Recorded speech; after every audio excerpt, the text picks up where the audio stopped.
Buenos días a todos. En esta ocasión vamos a conversar sobre el tema tan importante que es epilepsia con el enfoque en el abordaje del estado epiléptico. Inicialmente vamos a ver que la ILAE define epilepsia como un trastorno cerebral. Ese se caracteriza porque hay una predisposición permanente para que se generen crisis epilépticas o descargas epilépticas. Obviamente esto conlleva un impacto en el componente neurobiológico, cognitivo, psicológico y social del paciente. La condición para llamarle a alguien que tiene epilepsia es que tenga más de 2 o más crisis epilépticas no provocadas y esas separadas por más de 24 horas. La enfermedad como tal ya requiere que incluya 3 posibles condiciones. Inicialmente, que haya este componente de 2 o más crisis convulsivas que no han sido provocadas y que se separan en el tiempo por 24 horas, o que haya tenido una primera crisis y un alto riesgo de recurrencia, en que se calcula basándose en ciertas características y si es al menos del 60% consideramos que tiene riesgo de recurrencia a presentar de nuevo crisis. Y este riesgo obviamente está determinado principalmente porque hay lesiones estructurales cerebrales o que en el electro identifiquemos actividad epileptiforme. Y una tercera como condición es que haya un diagnóstico de un síndrome epiléptico ya reconocido en el paciente. Ahora, para hablar de estado epiléptico, sí hay que reconocer de que la definición ha venido como evolucionando, debido a que inicialmente era bien vago lo que era el tiempo para llamarle a alguien que estaba en estado epiléptico. Obviamente, para ir determinando cuál era ese tiempo, se han realizado una serie de estudios en las que se va identificando cuáles son los cambios a nivel cerebral, en la bioquímica cerebral, en la estructura cerebral, en el componente eléctrico que se identifica en un electroencefalograma. Y esto viene a dar el resultado a cuál es el tiempo para nosotros decir que alguien está en estado epiléptico.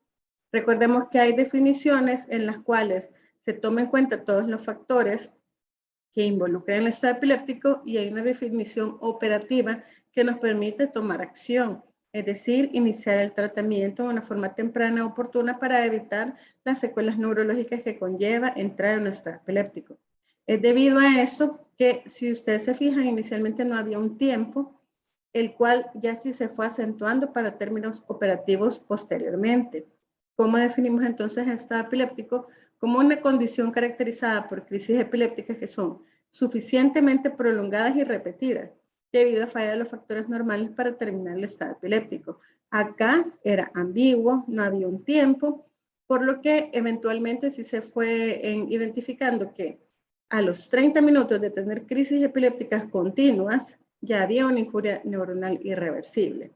No íbamos a esperar a llegar a ese punto de irreversibilidad para iniciar el manejo, por lo que en la definición operativa de estado epiléptico que se acepta en la actualidad es que alguien tenga más de 5 minutos de una crisis continua o 2 o más con recuperación incompleta de la conciencia.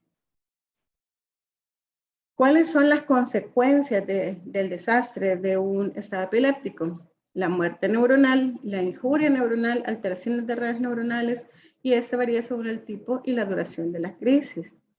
De lo que tenemos que tomar en cuenta al abordar un paciente son 2 aspectos importantes, que es el tiempo de crisis y el tiempo en que las crisis pueden llegar a producir un daño a largo plazo, es decir, las secuelas neurológicas. En la fisiopatología se menciona que hay cambios en la permeabilidad de iones, aumento de conexiones excitatorias o disminución de conexiones inhibitorias, aumento de la neurotransmisión excitadora o disminución de la neurotransmisión inhibidora. Esta base fisiopatológica es la que determina cuáles son los medicamentos que van a ejercer acción en cada momento. Hay una gran cantidad de artículos en los que se identifican específicamente mecanismos de acción de medicamentos o fármacos antiepilépticos que hacen que cese la crisis epiléptica. Ahora vamos a revisar un poquito de la fisiopatología del estado epiléptico en cuanto a los mecanismos de interacción neuronal que influyen en el control de las crisis. Todos esos están enfocados en la neurona, en la sinapsis, en los modificadores del medio extracelular, en las uniones GAP, en los neuromoduladores liberados y en los circuitos neuromoduladores. E incluso todos ellos en su interacción son los que condicionan la propagación de la actividad epiléptica y el mantenimiento de la misma, y que termina en una injuria neuronal.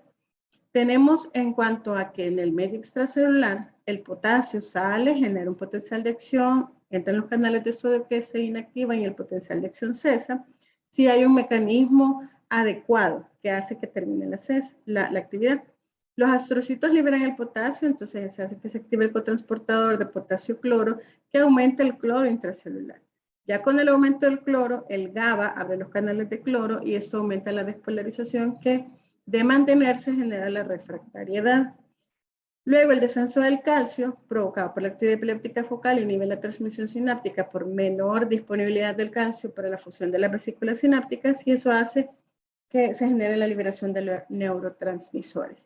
Ahora, la glía libera glutamato, eso prolonga la excitación postsináptica y mantiene las crisis.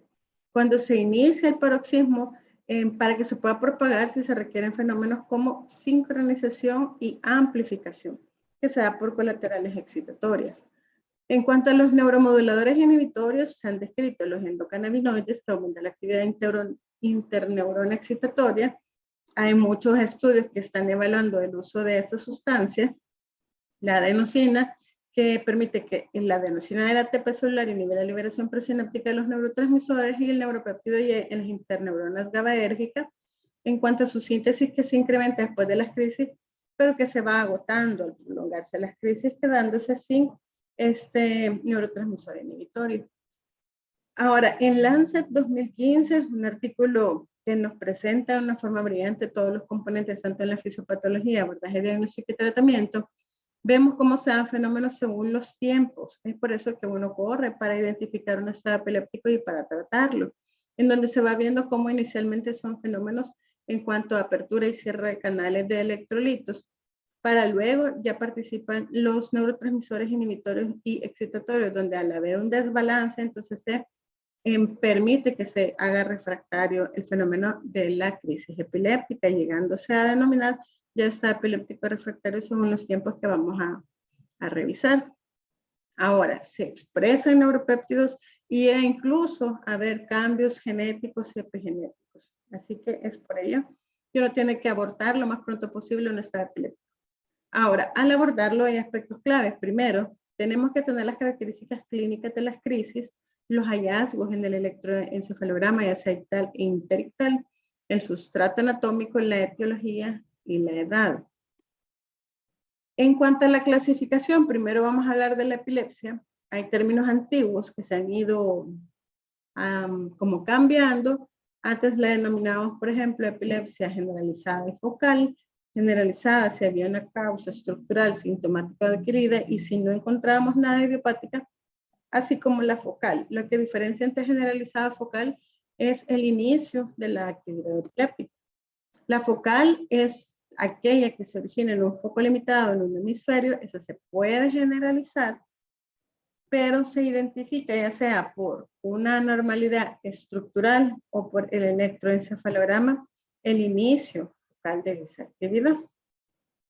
Y en el caso de este tipo de epilepsia, podíamos tener lo que era alteración de la conciencia o no tener alteración de la conciencia. Lo que antiguamente se denominaba parcial simple, parcial compleja, que esos términos ya están abolidos por la confusión que generaba, por lo que luego se denominó con o sin alteración de la conciencia. Y al generalizarse, ya se denominaba focal con afección bilateral. Aquí un ejemplo donde tenemos una lesión a nivel del lóbulo temporal, específicamente en el hipocampo, que en la resonancia se puede documentar el incremento de la señal y pérdida de la volumen a nivel temporal izquierdo, y eso asociado a inicio de actividad epiléptica focal. Durante las crisis es de tener en cuenta que hay muchos descriptores, muchas características semiológicas que nos están advirtiendo que puede haber un inicio focal. Son tan variadas como ser cognitivas, ser afectivas o emocionales, autonómicas, automatismos, motoras y sensitivas. Usualmente solo le prestamos atención al componente motor máximo cognitivo, pero debemos recordar que hay una serie más de descriptores semiológicos de las crisis focales que nos están advirtiendo. Hay un foco específico que está generando la actividad. Ahora, en cuanto a la generalizada, tenemos que las crisis, en este caso, sí ya se originan en foco con una rápida generalización en redes neuronales, pero en ambos hemisferios, es decir, bilaterales, y eso puede incluir estructuras corticales y subcorticales, aunque no necesariamente toda la corteza, pero sí en una forma bilateral, lo que se refleja en un electroencefalograma donde vamos a identificar cómo hay actividad epiléptica bilateral. El electroencefalograma, como en este ejemplo que se nos presenta a una mujer de 42 años, donde tenemos que en el electroencefalograma se refleja cómo el inicio de la actividad es generalizado. Ahora, actualmente ya hablamos que la epilepsia se puede definir como de inicio focal, de inicio generalizado y la que no podemos determinar dónde inició la actividad en aquellos pacientes que los encontramos en un posictal o que no hay un descriptor específico para saber si hubo focalidad o no. Los de inicio focal se también clasifican o se subdividen en aquellos en donde el paciente está alerto o con alteración de la conciencia y según el componente motor o no motor. Igual esos también se pueden generalizar y convertirse de focal a bilateral con actividad tónico-clónica. Las de inicio generalizadas se catalogan como motoras o no motoras, las motoras siendo las tónico-clónicas o otro tipo de manifestaciones motoras y las no motoras o las de ausencia. Ahora, las de inicio desconocido pueden ser motoras, no motoras o no clasificadas si no tenemos los descriptores específicos.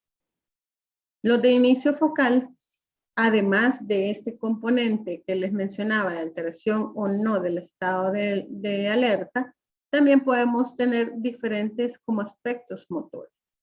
Los automatismos, ser atónicas, ser clónicas, ser espasmos epilépticos, hiperkinéticas, mioclónicas o tónicas. Y las de inicio no motor, ser autonómicas con arresto del comportamiento, cognitivas, emocionales o sensitivas. Luego estas, como les mencionaba, generalizarse y volverse tónico-clónicas.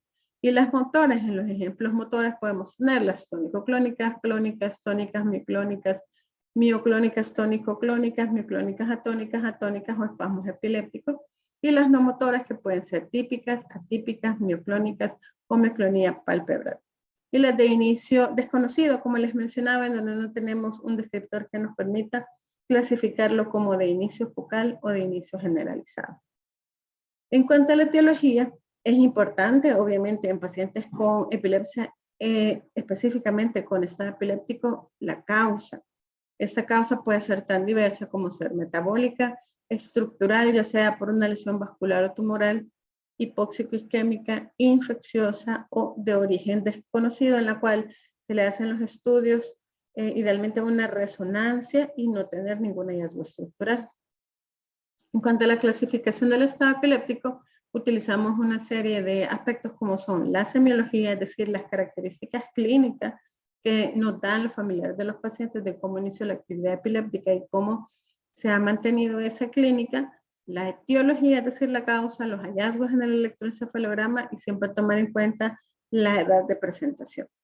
En cuanto a la semiología, tenemos que hay dos criterios, la presencia o ausencia de síntomas motores prominentes y el grado de alteración de la conciencia, que puede ser cualitativo o cuantitativo, es decir, la reducción en cuanto a la cantidad de la percepción del estado de alerta o la calidad. De repente el paciente puede estar aparentemente despierto pero desorientado o confuso. Esto nos lleva a tener dos tipos, que es el estado epiléptico convulsivo y el estado epiléptico no convulsivo. En la clasificación del estado epiléptico, eso según las características clínicas vamos a tener.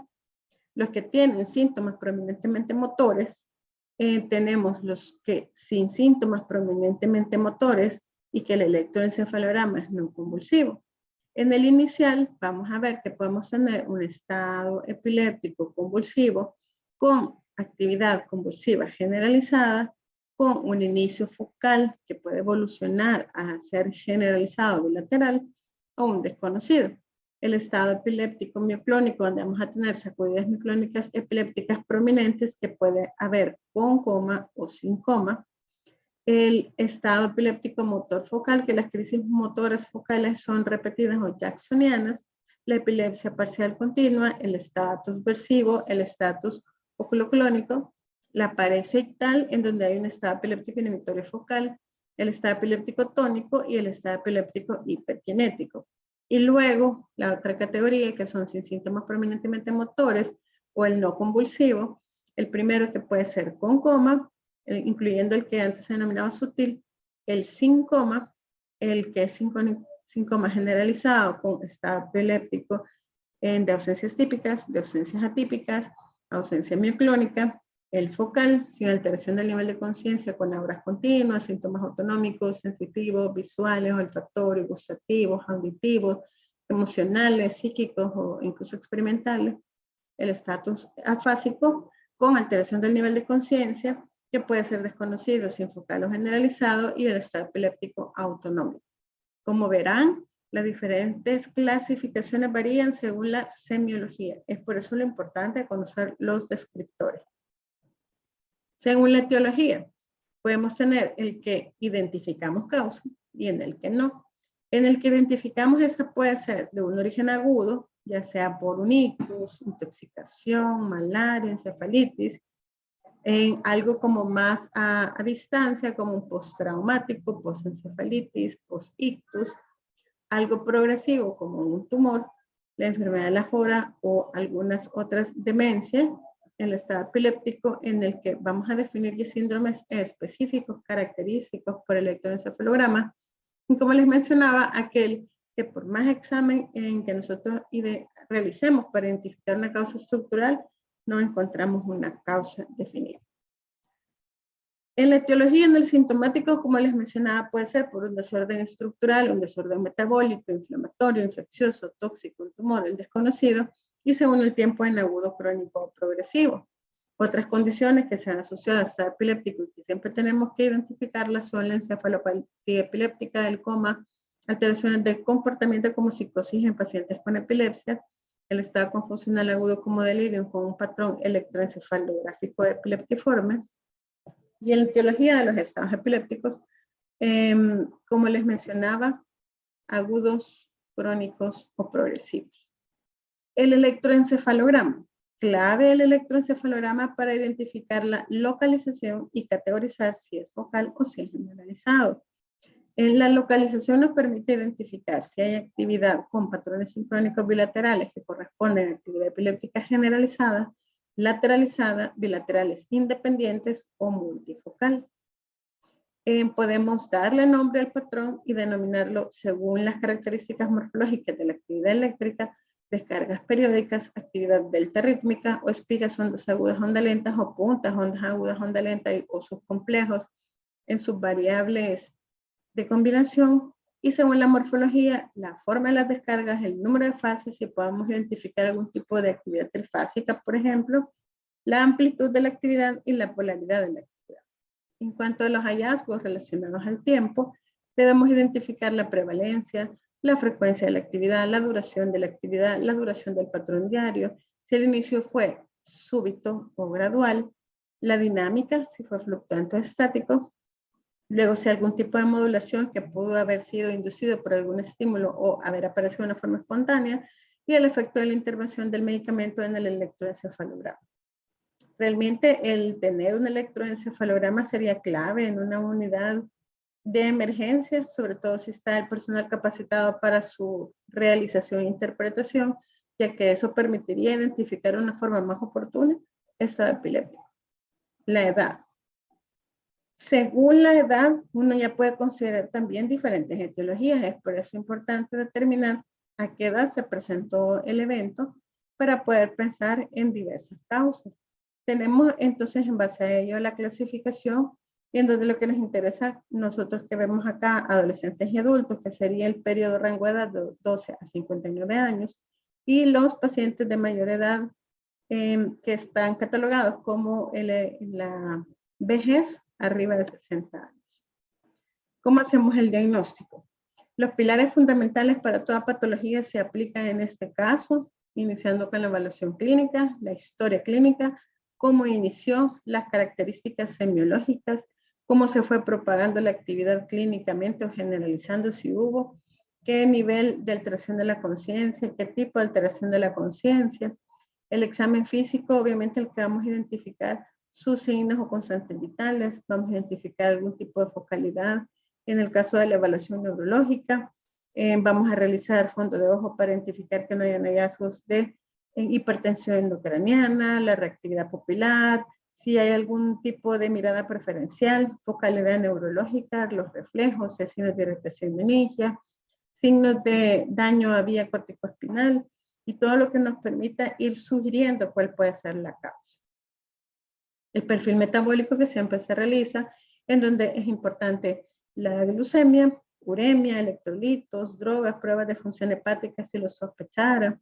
En sí ya consideramos que puede ser una causa infecciosa a nivel del sistema nervioso, realizar una punción lumbar para el estudio de líquido cefalorraquídeo, el perfil toxicológico, si ustedes así lo consideran, de repente sí hay como medicamentos o sustancias específicas como la cocaína, los estimulantes y los antidepresivos tricíclicos que pueden estar involucrados en estados epilépticos. Realizar el electroencefalograma, que como vimos es de vital importancia para identificar el origen de la actividad epiléptica, la continuidad de la actividad epiléptica, la respuesta a los fármacos que apliquemos, por lo que es importante el obtener un electroencefalograma idealmente ictal, aunque después vamos comparando en el tiempo cómo se van comportando los electroencefalogramas y la evolución de la actividad eléctrica. La neuroimagen, que obviamente sabemos que tenemos el más rápido, que está más disponible, que requiere como menos circunstancias administrativas y operativas, que nos da como un hallazgo inicial de si hay o no una lesión que nos esté generando lo que es la actividad epiléptica. Pero tomar en cuenta que la resonancia magnética es más sensible para identificar esas lesiones. La Sociedad Americana de Neurofisiología Clínica ya identificó cuáles son los criterios para poder determinar que hay estado epiléptico a nivel del electroencefalograma, en donde se caracteriza principalmente porque haya actividad generalizada o focal de tipo puntas, polipuntas, ondas agudas o complejos, punta, onda lenta, onda aguda, onda lenta u otros complejos u otras tipo de actividad que dure más de 2.5 segundos por al menos 10 segundos, o esa misma actividad epiléptica que aunque dure menos de 2.5 segundos, sea acompañada de actividad clínica como movimientos faciales, nistagmo, mioclonías a nivel de las extremidades. En la evolución también es importante lo que es el patrón rítmico, que en la evolución se vaya incrementando o disminuyendo en la frecuencia, cambiando su morfología, la localización que nos está hablando como de la propagación de esta actividad o cambios en la amplitud de las descargas o en la morfología, o la actividad delta rítmica, más de 1 segundo, con criterios adicionales o mejora clínica inequívoca o en el electroencefalograma. Todo eso también tiene que tomarse en cuenta, como les mencionaba, ante la respuesta de medicamentos aplicados, como típicamente las benzodiazepinas, que son los que inicialmente administramos en un estado epiléptico. Tratamiento. Primero, tener en cuenta, son 5 minutos máximo para que nosotros detengamos el estado epiléptico. ¿Cuál es el medicamento que nosotros debemos de considerar como primera línea en las benzodiazepinas? Se menciona el lorazepam endovenoso. Si no tenemos disponible, como sabemos, el diazepam endovenoso, si tuviéramos también el clonazepam endovenoso. Así que acá, bueno, nuestro medio, las que tenemos a disposición, es el diazepam y el midazolam. Luego, usted administra el medicamento en las dosis pertinentes y esta actividad no se detiene, entonces ya estamos en la fase 2, en donde tenemos un rango de tiempo entre 10 a 30 minutos. Recuerden que los 30 minutos es el límite para que ya pasemos a tener una injuria neuronal irreversible. Ya para evitar la recurrencia, después de la administración de las benzodiazepinas, ya contamos con la fenitoína o el valproato o el levetiracetam, que son las que tenemos disponibles a nivel institucional. En la fenitoína dosis de 18 a 20 miligramos por kilo, el valproato 20 miligramos por kilo y el levetiracetam a 30 miligramos por kilo. Recordemos que esto nos permite, obviamente, también disminuir la probabilidad de secuelas neurológicas de no tener el estado epiléptico. Ahora, sí también recordar que cuando se administran los medicamentos, específicamente la fenitoína, el monitoreo cardíaco es importante porque nos va a permitir identificar de presentarse algún tipo de arritmia. No se detuvo la actividad epiléptica, ya estamos en una fase 3. Tenemos un rango entre 30 a 60 minutos para poder detener ese estado epiléptico. Entonces ya pasamos a otras medidas como propofol, midazolam en infusión, tiopental u otras, solo que en este punto ya la depresión del sistema nervioso e incluso tener función respiratoria deprimida o cardíaca deprimida ya nos obliga a intubar al paciente, dar un soporte y administrar estos medicamentos. Ya si estamos entonces que a pesar de todas esas medidas se mantiene la actividad epiléptica, ya se denomina un estado epiléptico súper refractario, es una fase 4, en donde seguramente tenemos secuelas, y ahí se mencionan medicamentos como ketamina u otros. Todos estos medicamentos que se van administrando según el tiempo de evolución de la crisis también nos está determinando un pronóstico neurológico. Ahora, entre otras medidas, también recordar que debemos de hacer medidas generales, si tenemos al paciente desaturado, administrar oxígeno, si vemos la necesidad de una intubación, ya sea por Glasgow u otras condiciones, si tenemos alteraciones en los signos vitales específicos, como les menciono, de saturación, presión, frecuencia cardíaca, se trata, los tiempos que tenemos para abordar esos síntomas o esos signos que nosotros estamos identificando que están acompañando el estado epiléptico tienen que ser tratados de inmediato. Si tenemos a un paciente con inestabilidad hemodinámica como hipotensión, entonces también se le da soporte en ese sentido.